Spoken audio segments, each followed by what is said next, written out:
Hello, everyone. We're going to be getting going soon, so stand by.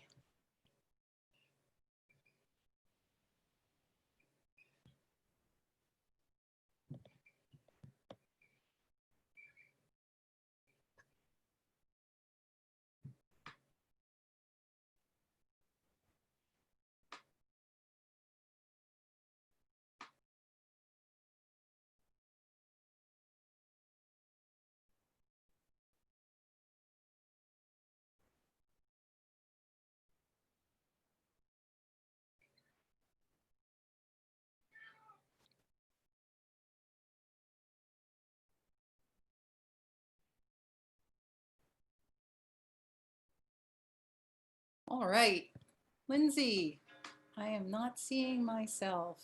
I think you set something. There we are.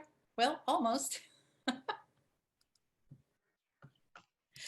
Hello. Hello, everyone. Oh, now Lindsay's the star. All right, so let me start by saying a few things that I neglected to say last time.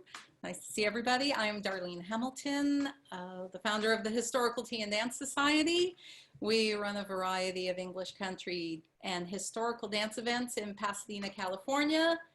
And if you are joining us through Zoom webinar, you may wish to open your chat window, which is where you can ask questions, or you may want to open your participants window and then you can see who else is joining us. It's down on the bottom there, I think, in most people's browsers.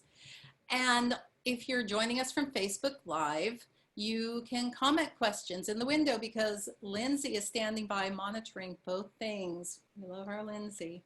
So, and I just want to make sure, right now, Lindsay, you are in my main screen, and I'm not sure if that's what everybody else is seeing. So I want to make sure we're all set and ready to go. Great. Oh, also, at the end of this webinar, we will be posting information about places that Joanna recommends that you think about for making donations to. And we will most certainly email anyone who didn't get that information. Also, at the end of this talk, I will be posting a link to join our After the Talk meetup on Historical Tea and Dance Society Friends on Facebook. So without further ado, I do want to introduce Joanna Reiner and let those of you who aren't as familiar with her know that she has taught English country dance for over 2 decades. And in addition to being one of the leaders of the Philadelphia-based Germantown Country Dancers, her calling has taken her all across the United States and other points abroad, including many sessions at Pinewoods Camp, which is in New England, Massachusetts. And she's known for her clear calling and instructions, loves teaching workshops for English country dance callers and workshops that explore English country dance techniques, like she did for us here in Pasadena, California last year. New dances, and also loves teaching people how to learn and remember dance choreography. And in her spare time, she works using her skills in nonprofit industry for arts and culture. So we're thrilled to have her with us. And one of the things that everybody notices right away about Joanna is her magnificent voice. So I am going to let her say hello and then ask her, does she have voice training? Where did she come by this magnificent voice?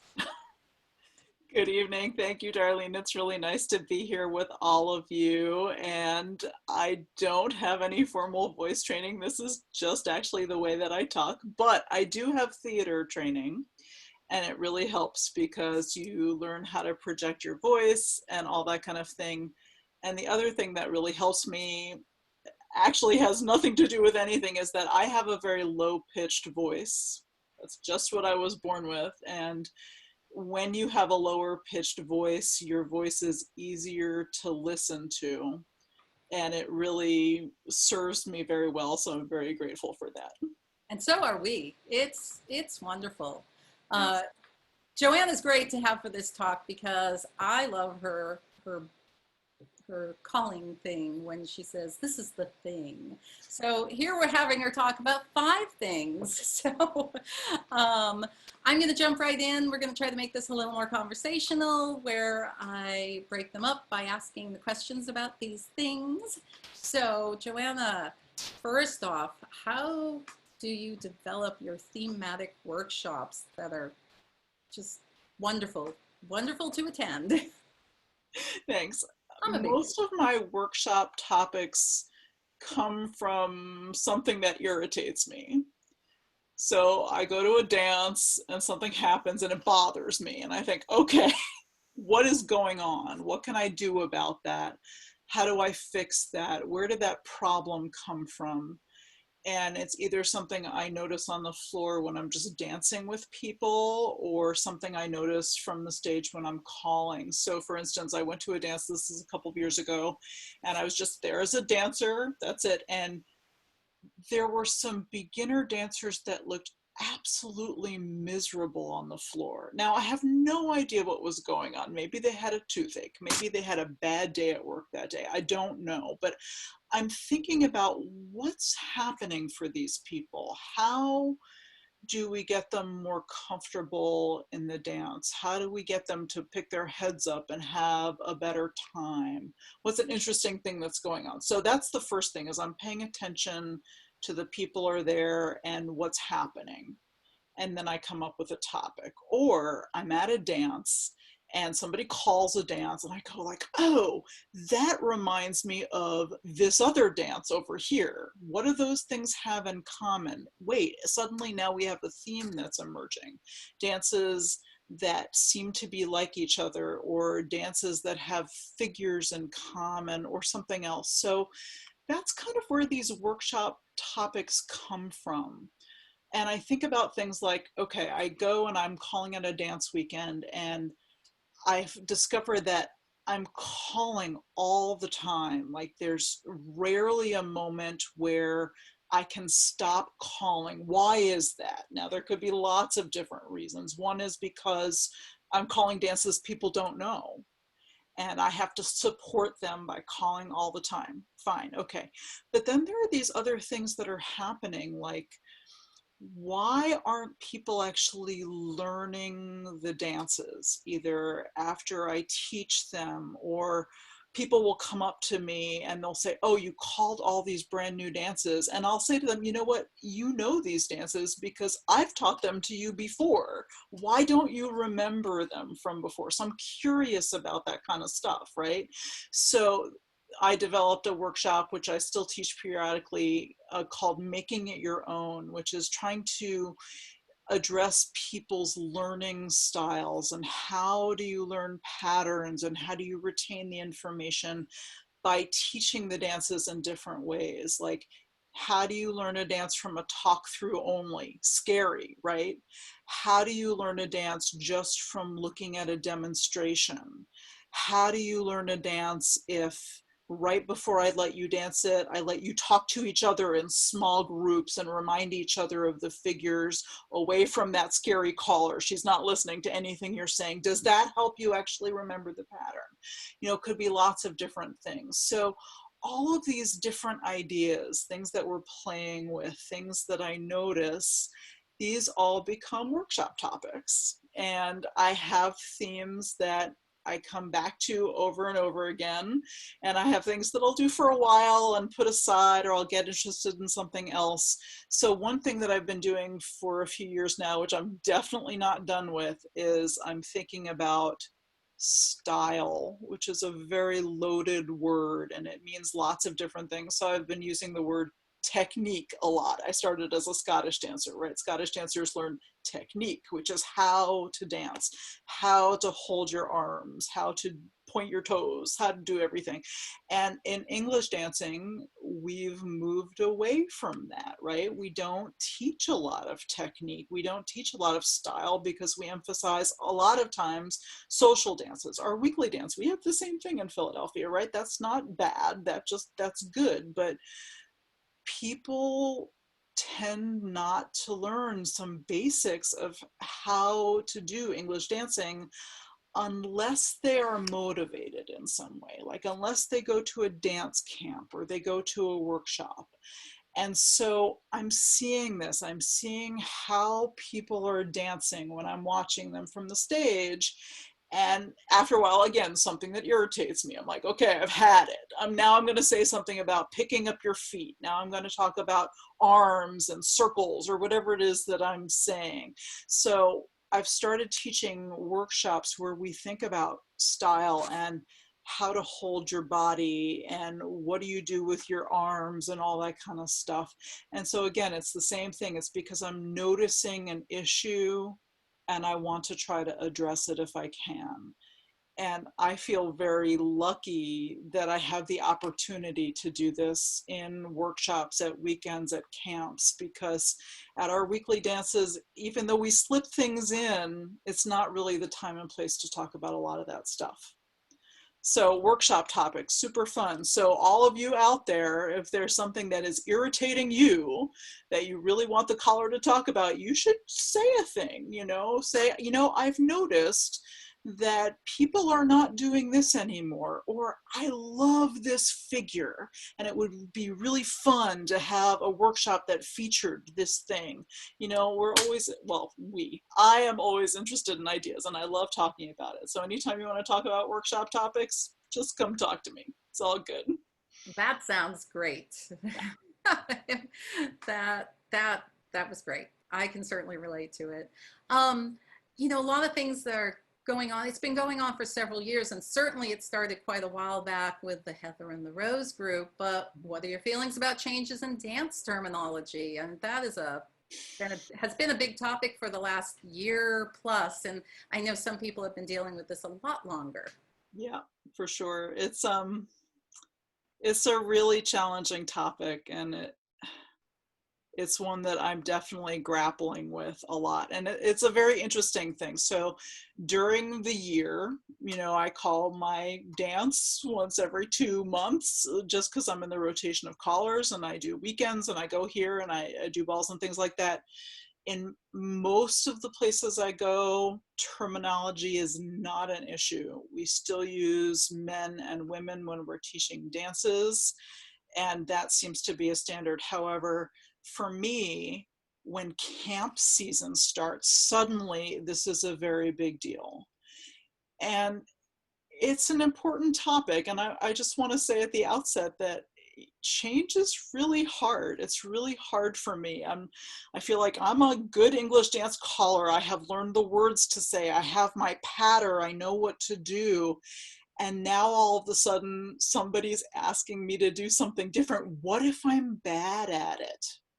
What if the wrong words come out of my mouth? I had that experience a whole bunch of years ago that I was calling at a particular weekend.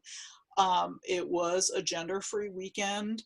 I chose dances very carefully that I could only teach positionally, except for one that I did by request, and the wrong word came out of my mouth and people were all over me like I was a terrible human being. And so I carry that fear with me that what if I'm not good at this? However, and I think this is the important thing that we need to keep talking about, why is the terminology change important? Why should we care about it? Why should we deal with it? And it's important because of the people that we want to be and the communities that we want to be a part of.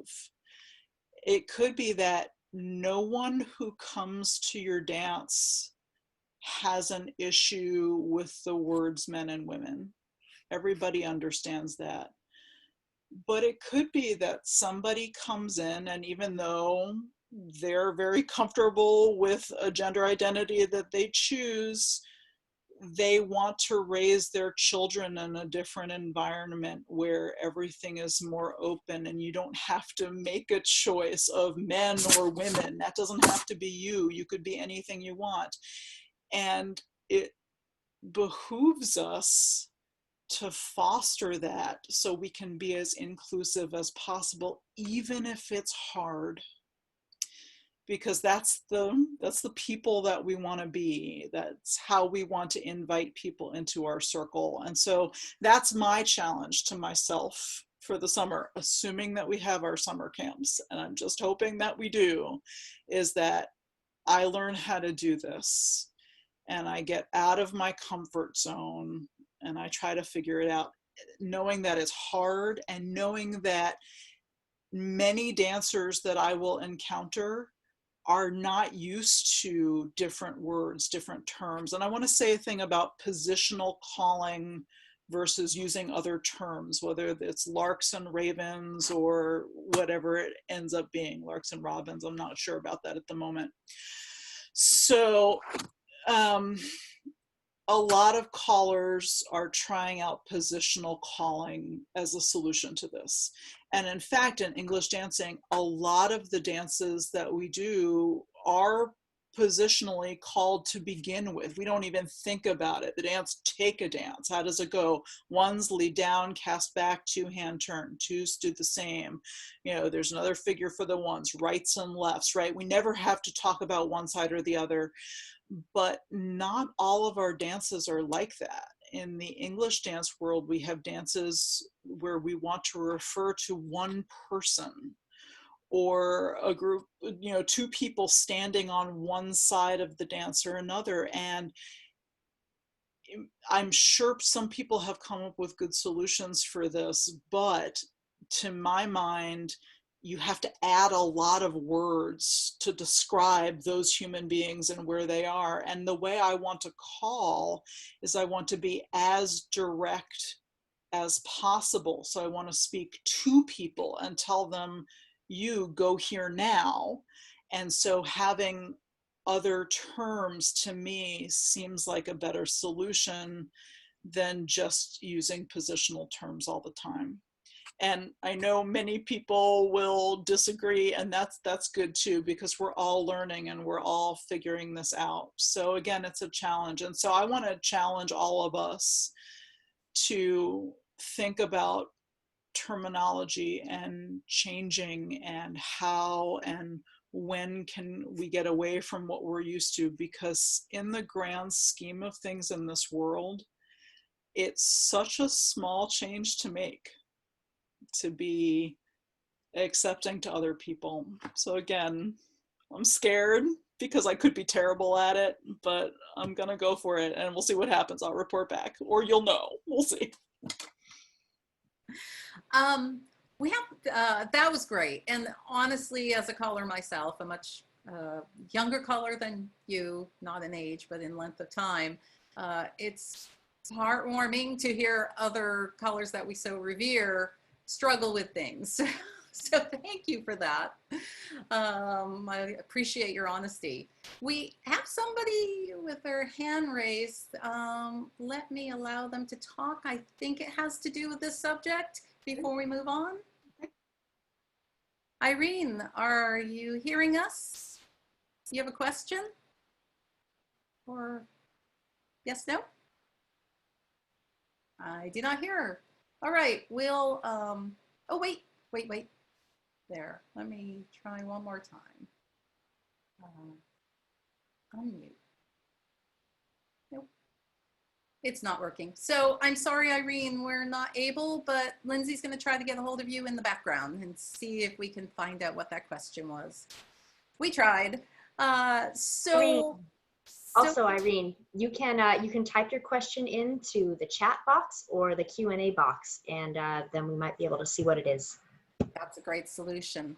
That was absolutely a great solution if you're on a computer or on Facebook.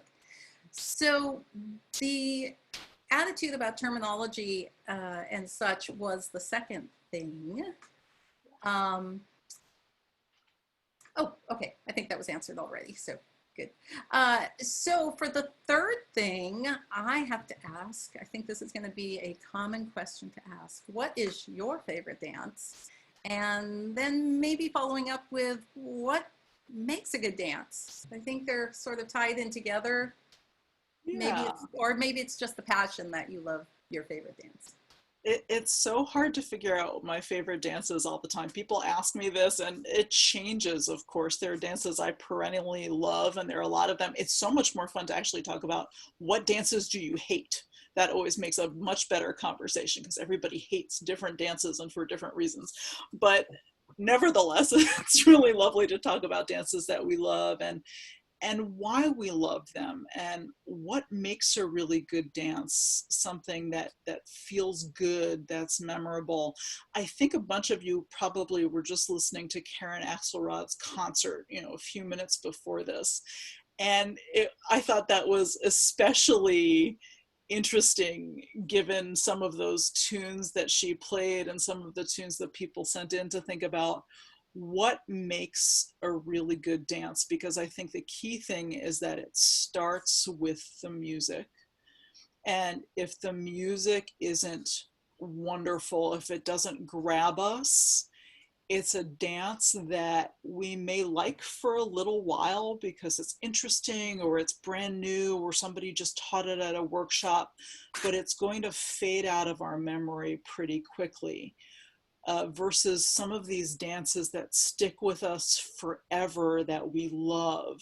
So I'm going to actually play you a few examples. So here's the situation. I'm going to share, and I'm going to share my computer sound. And I'm going to do this, and let's see if it works. So I'm going to play you a couple of tunes, and then I'll talk about them. So last week, if some of you heard Graham's talk, he mentioned that his favorite dance was a dance called Mount Hills. So let's start with some of that tune. Let's hope you can hear this.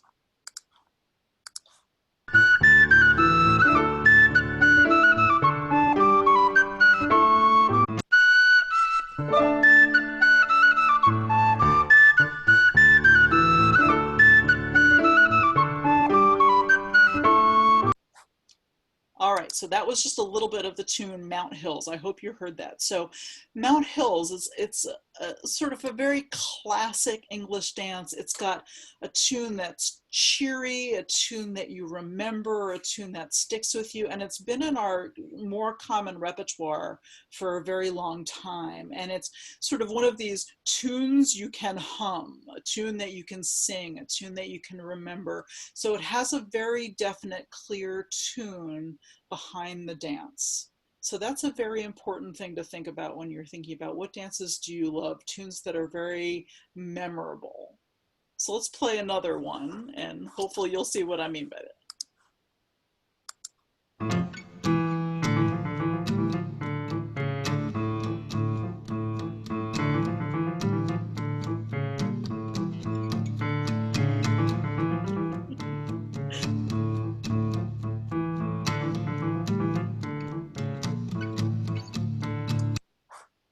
All right, so you know what that was, right? So that was Softly Good Thomas.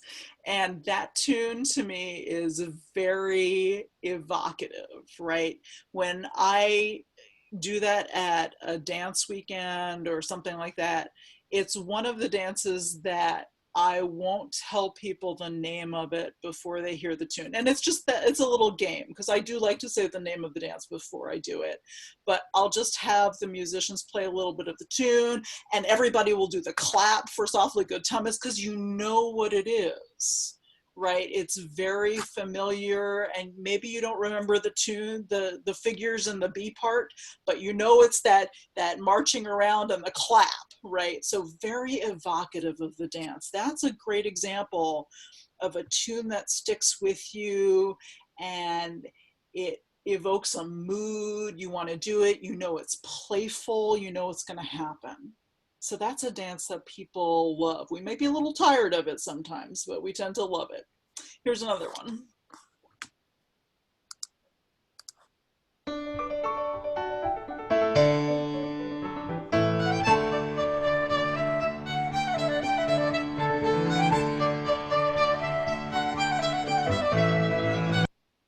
And usually you don't have to play any more than that. Everybody knows what that is too, right? And by the way, these are mostly recordings from Bare Necessities, from various CDs. That was Barberini's Tambourine, right? And you play a little bit of that tune, and I will often do it as a last dance of the evening, and it's such an upbeat tune that everybody loves it, and many, many people know how it goes. It sticks with us for a very long time because the tune and the dance figures are very well matched. And so it remains this favorite because I think the tune really carries it. If you did that collection of figures in a different dance, you might not feel the same about it. But because it's such a good match, it feels really good to do it, and we love it. We'll do a couple more. So here's one in triple time. It's maybe a little familiar.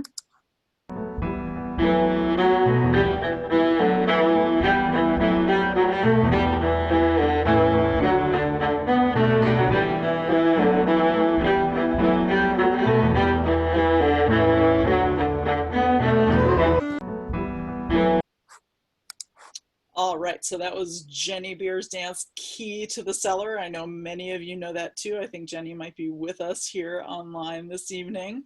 It's another one of these dances where, you know, I've talked to Jenny about it, and when Jenny first wrote it early on, she just wasn't sure. Like, why do people love it so much? It's like, well, first of all, Jenny, it's a great dance.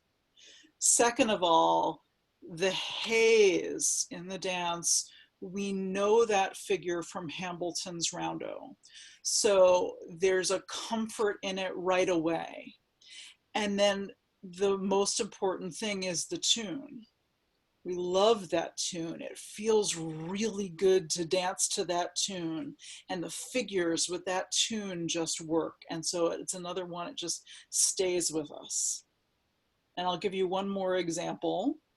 And this is something where I hardly have to call it. So I mentioned earlier that I go to dance weekends and I've got to call a lot. And because I like to teach new dances, right, I'm setting myself up for calling a lot. Here's a newish dance that I almost never have to call. You can take bets for what it is.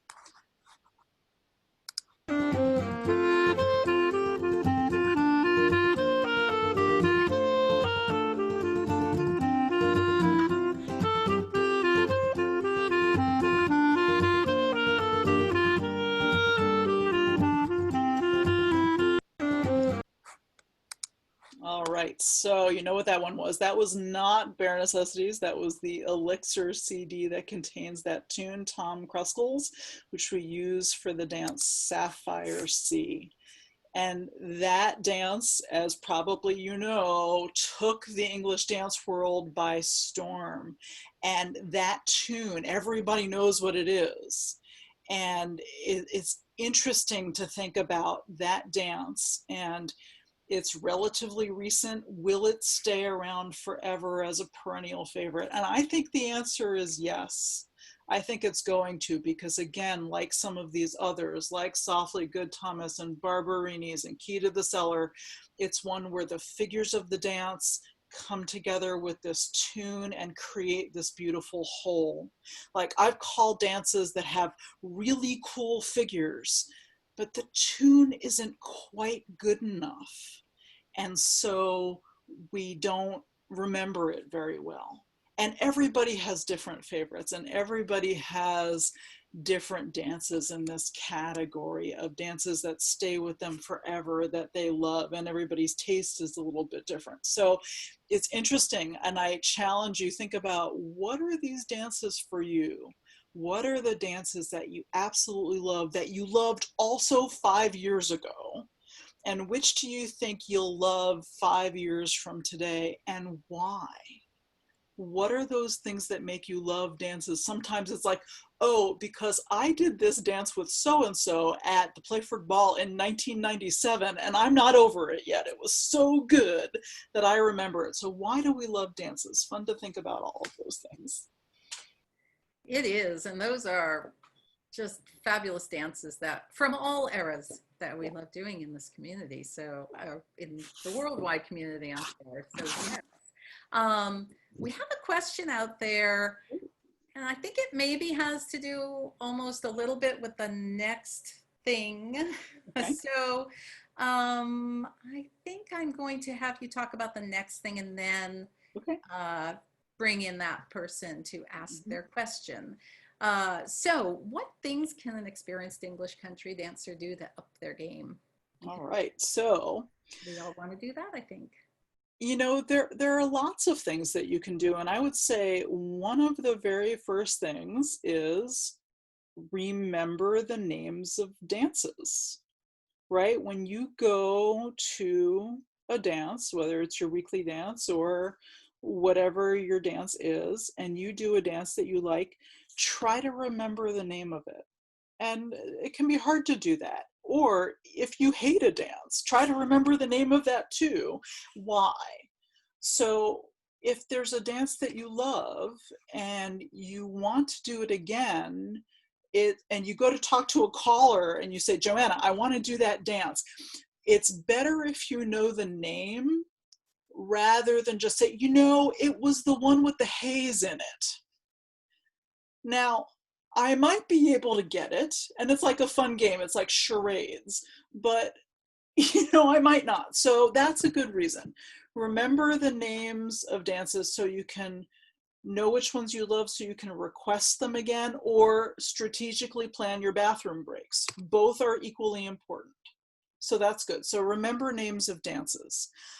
Other things that you can do is think about, how do you actually remember patterns? I talked about it when I was talking about workshop topics, is think about, how do you remember things? Now, there's a lot of weird controversy about for those who know dances, which sometimes you encounter them at camp, or sometimes you encounter them at a ball. And why do we even have for those who know dances? It seems like an exam. This is not supposed to be an exam. But there's a reason why we have them sometimes. And it's because if we take away the teaching and we take away the calling, nothing interrupts your relationship as a dancer with your partner, the other people in your line, with the music. It's a very different experience than when you're just learning the pattern and you take the first 5 rounds of the dance to figure out how it goes, and then you can relax and enjoy yourself and figure all of that out. So the more learning you can do ahead of time, you're in a workshop or whatever it is, and somebody's teaching Mr. Jersey's Memorial, and the figures are weird and they're different when you're dancing on one side of the set, and they're different when you're dancing on another side of the set. But if you actually remember a little bit more of the dance each time, when you encounter it at a ball or at some evening dance, you can just say, wait, I know this. It's going to be great. And relax and have a wonderful time with your partner.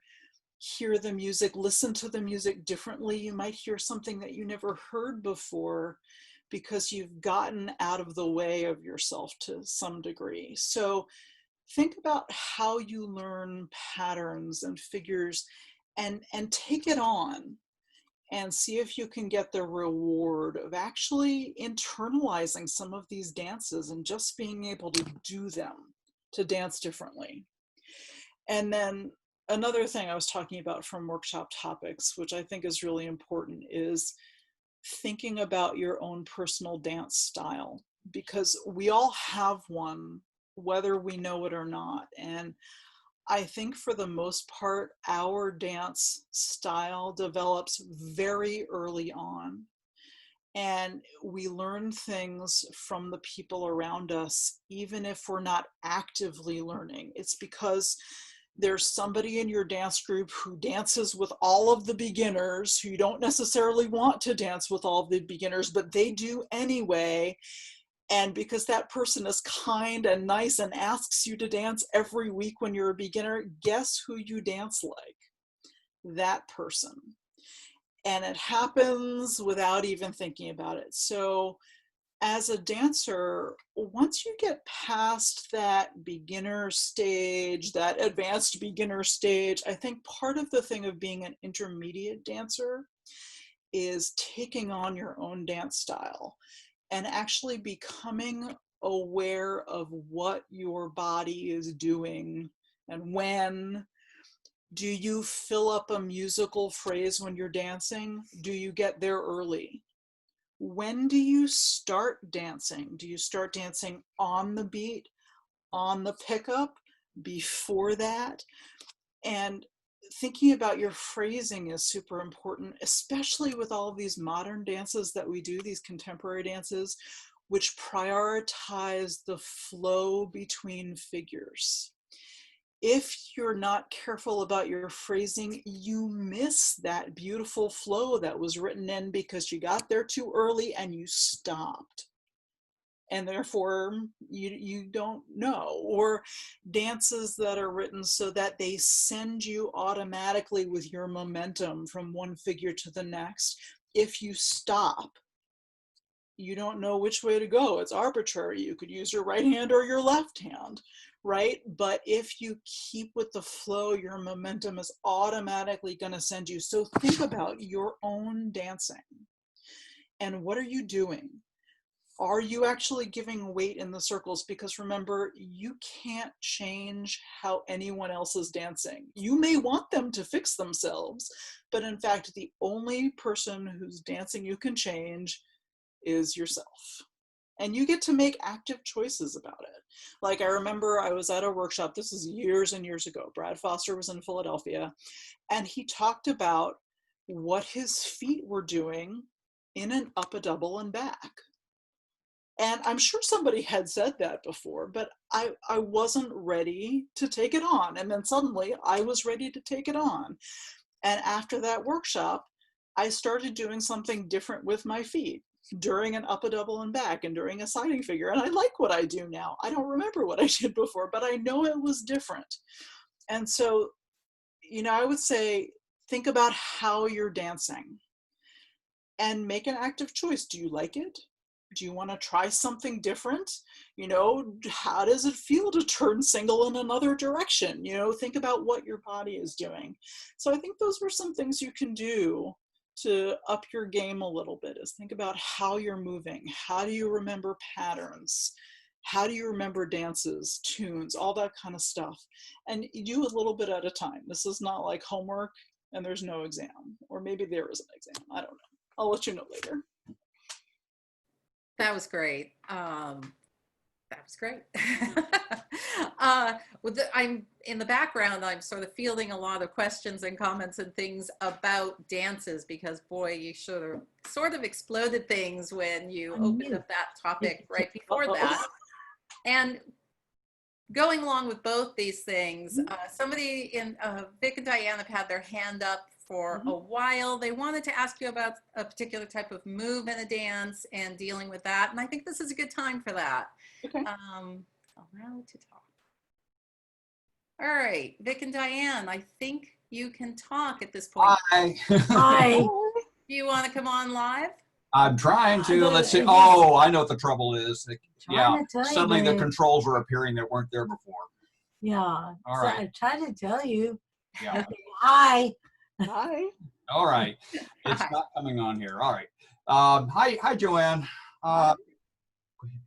Yeah, Joanne, what I've noticed, it's a bugaboo. And when you were talking about things that bothered you and you're with other dancers, I would really love to see what would happen if people would actually do doing a circle for walking forwards. What's that? They were grapevining and things like that, as opposed to doing a circle by actually putting your body in a position to walk that way. And it's just, and this happens with beginners or people who, if they don't get taught style or don't really pay any attention to it, they continue to do it over and over and over again for years, year after year. Do you teach that at all? So let me tell you something that happened last fall. I was at a dance weekend and there was just an enormous amount of foot noise on the floor. People were dragging their feet all over the place and it was really irritating me, right? So here again, with Joanna being irritated about something. And so this was not the topic of my workshop. I don't think I was going to teach style or technique at that moment, but I couldn't stand it anymore. And I challenged people. I said, okay, quiet feet, or however I said it. And the hall was then silent. And I actually came down onto the floor and I showed them what I meant and what I was doing with my feet to be quiet when I was dancing. And it made a difference. And will it make a difference to those people, 20 minutes later? I don't know. But here's the thing that happened. Somebody came up to me after that workshop and said, I've been dancing for 4 years and nobody ever said to do it differently.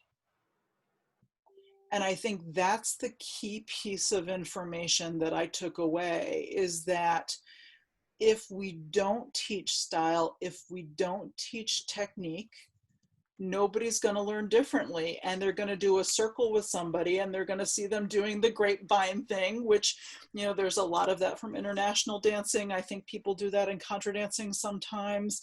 And it looks fun and it looks cool. And because they're not explicitly told, this is how you do it, people just adopt that in their own dancing, and it becomes a fun thing that they do and they want to continue it. And so again, people are not doing these things because they are evil, terrible people. That's not No, of what's course happening. not. Usually it's because they've not been taught that it goes differently, and having good arms and fine posture and exquisite phrasing, they're not presented at most of our social dances as a thing people really need to aspire to.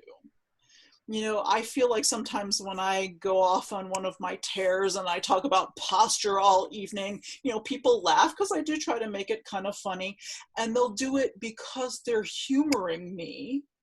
And sometimes I really want to get across, no, it's nice that you're doing it because you want to humor me, but this is actually how you do this thing. I mean, forever, not just now, forever. And so it sort of goes along with that discussion about how people can improve themselves as dancers, is to become aware of how you're doing things and think about how do you want to do things differently. And that's coupled with the callers taking a moment for some explicit instruction.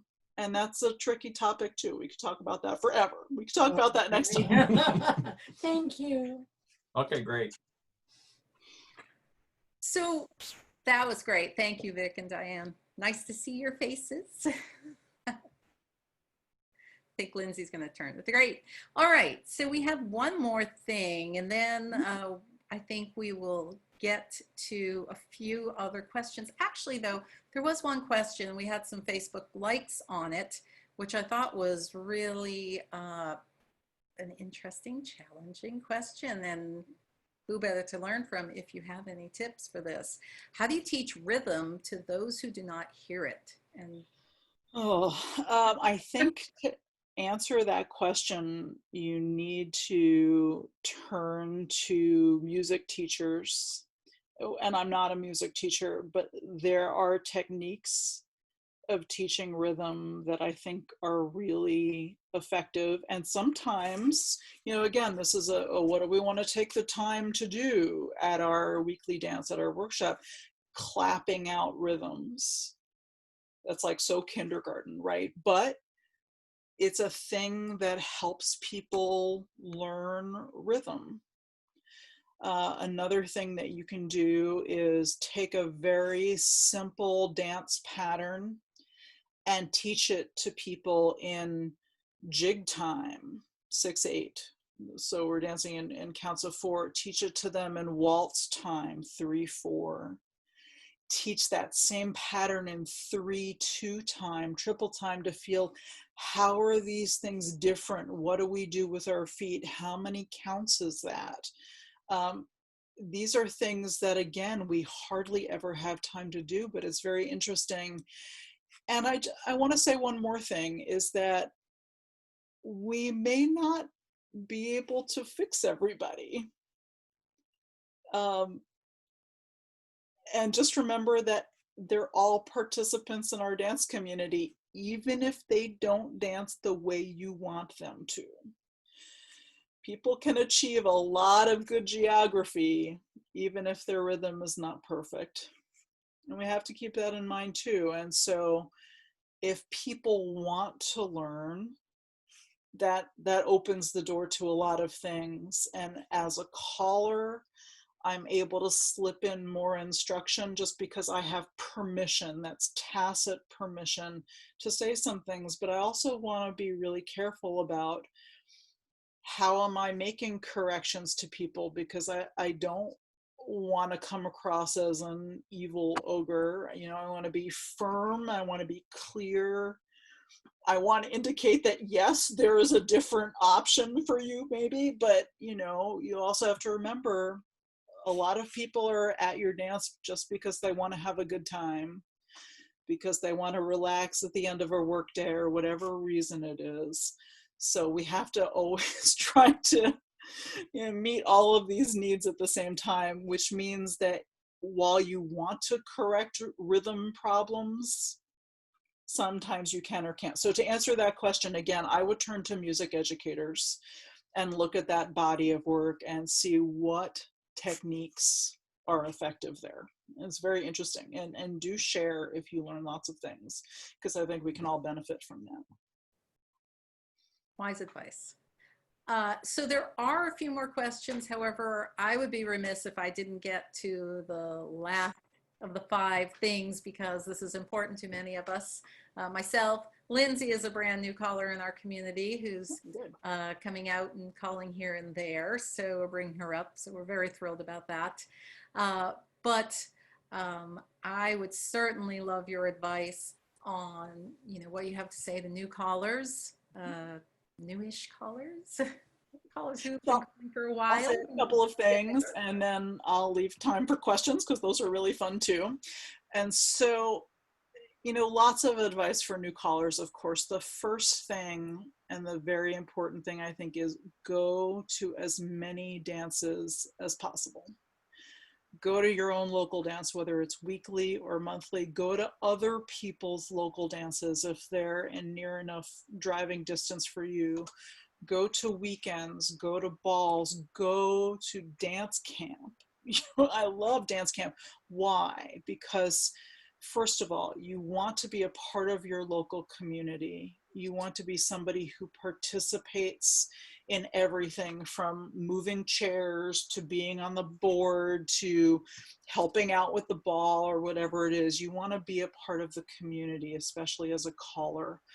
But being on the dance floor reminds you of what it's like when somebody's teaching a dance. What are the key pieces of information you need to know to be successful in that dance? That's what you want to bring to your calling later on, is thinking about what are those key things, whether it's an improper dance or whether you know somebody, you want to steal a little bit of time in Elverton Grove so you have time to get through those full figures 8. Whatever it is, you want to think, how do I experience this as a dancer? And how do I bring that to my calling? So to make that happen, you need to go to dances. And again, when you're at dances, see what are people struggling with? What dances do they love? Do they know how to do a rant step? You know, so you're collecting pieces of information and you're going to bring that to your calling.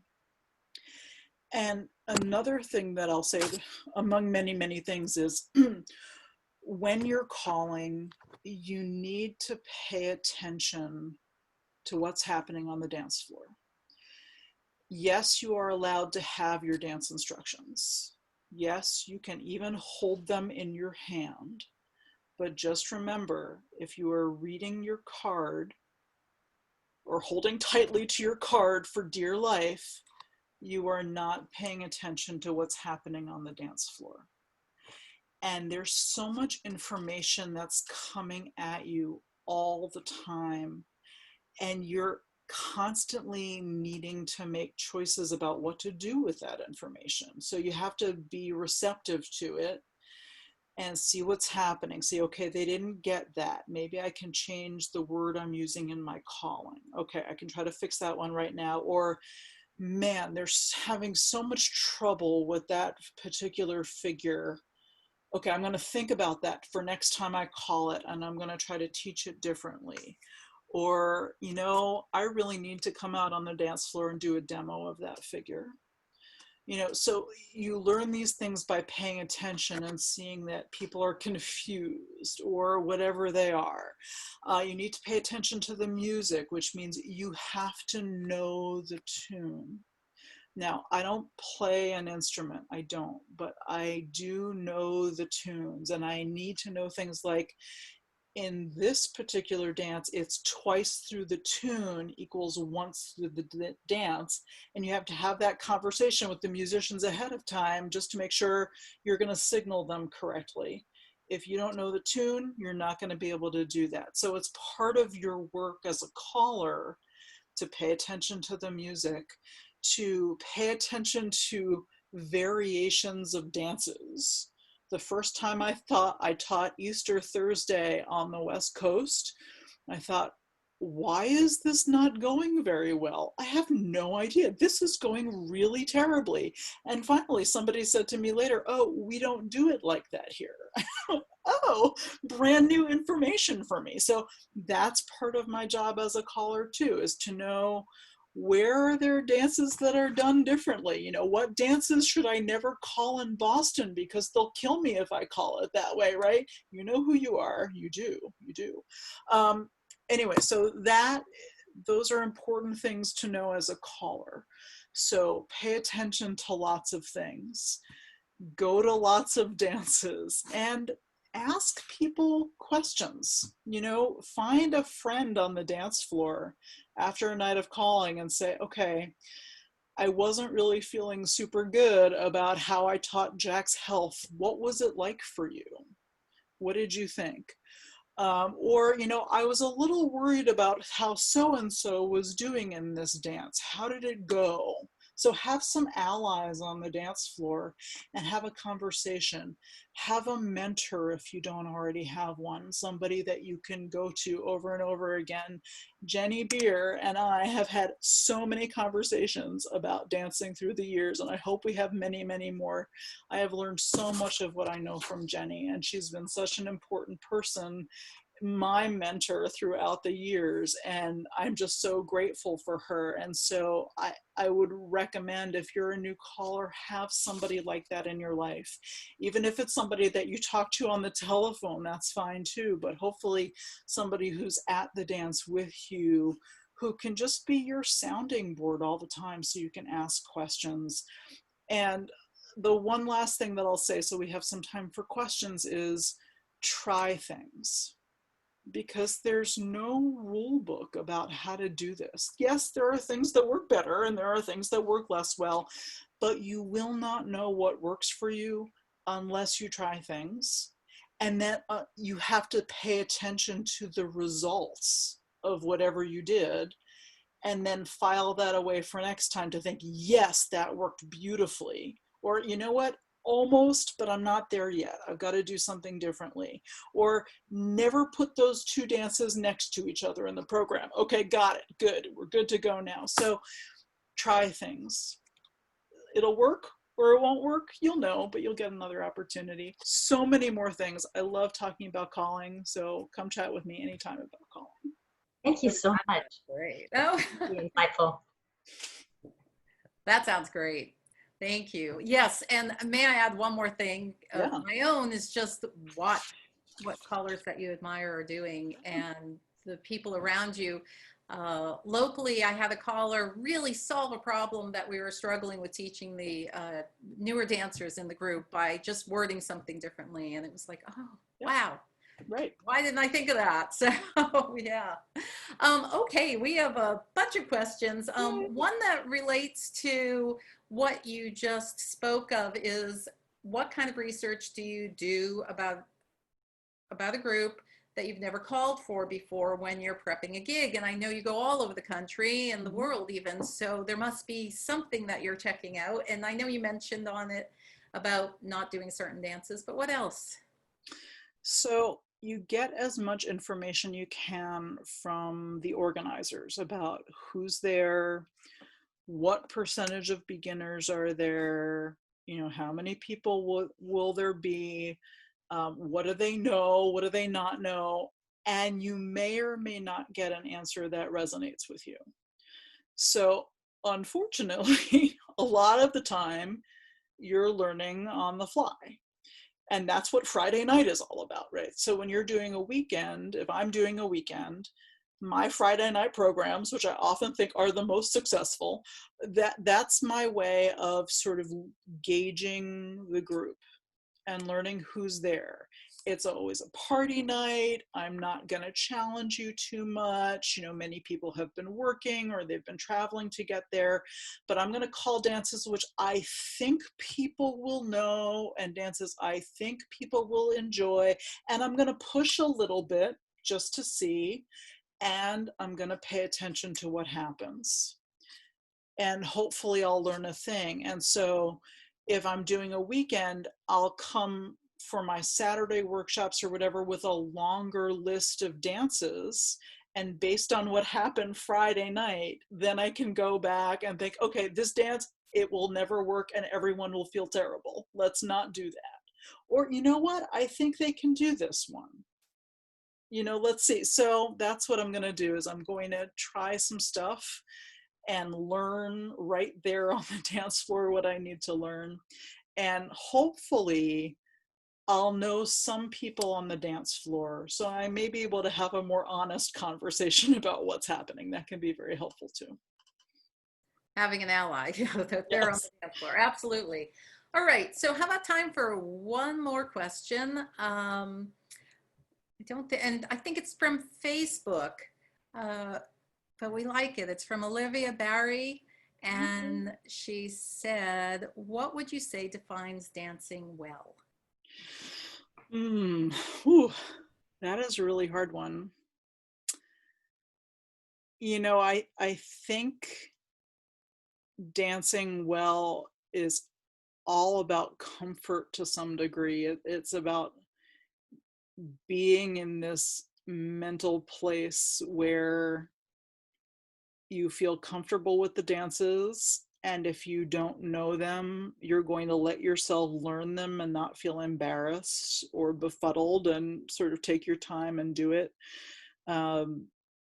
Thinking about your posture, dancing well is it's a complicated thing, and it can mean different things to different people, but that moment when you can actually pick your head up and be present with the people that you're with is all about dancing well. Because if you're looking down, if you're feeling confused, if you're not engaging with the music and the people around you, you're not quite there. You're getting there maybe, but you're not quite there. So again, it's a thing to think about in your own dancing is, when are you dancing well? Like I'll think about it when I go to my weekly dance and I've had a busy day and it's a school night, right? Our dance is on a Wednesday night, and it'll be halfway through the evening and I'll realize I'm dancing terribly. I'm not caring. I'm not paying enough attention, and I'm better than that. And so it's like, just calm down, do what you're supposed to do, and be here with these people and make of it what you can, and then it's better, right? Because I deserve it and my partners deserve it, and you have to give yourself that challenge of dancing well. So it would be interesting to think about how other people define dancing well, because I bet all of us would have a different set of things to say about that. That is likely so, but it's really great to hear what you have to say. And it's been so great to have you with us. Before we say our goodbyes, I just wanted to say that in regards to donations, Joanna's preference is for people to donate to their local or regional dance group or to Country Dance and Song Society, cdss.org. I will be posting this, and you know, Joanna said, and I know she's here, so this is a time when all our groups are losing much needed income and many are generously trying to pay their callers and musicians anyways. So we want the groups to be up and running when this is all over so we can all dance together as soon as possible. And many of these groups and musicians and all rely on this source of income. So donating there is great. Thank you so much, Joanna, for being with us. It's been so wonderful. And I always tell everybody, my mother lives in Massachusetts, so at a distance, and this is how we hug her. So thank you. This is my hug to you. I really appreciate it. Everyone else, if you want to jump on to our Facebook page and get the link for our Zoom meetup afterwards, we'll have that up. And I am going to put up a screen, hopefully, if it goes up correctly, that will give you where to donate to. So thank you. And we'll see everybody next week for when we have Kalia on. So we're looking forward to that. Thank you, Joanna. Really love having you. Bye. Thank you, everyone, for coming. Oh, I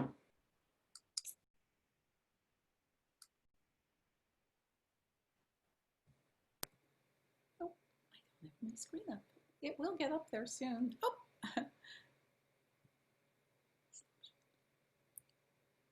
Someplace I have that screen. Hang on if you're still there, and I will put that screen up as soon as I find it. Not everything works exactly as we want it to. All right,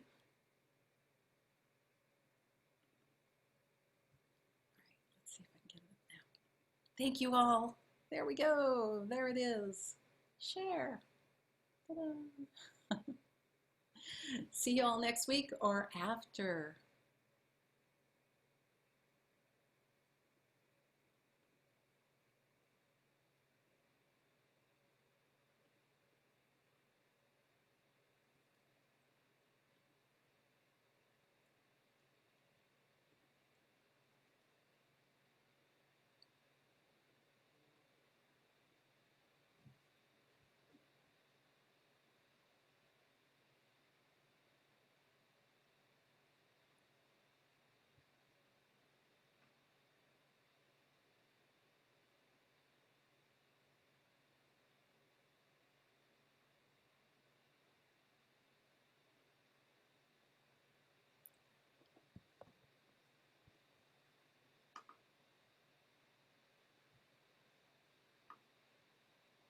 Okay, I hope that was long enough for everybody to get the information.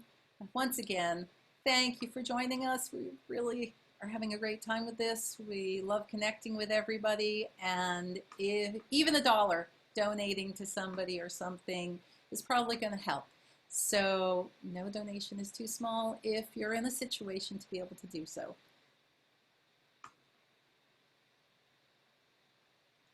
Bye.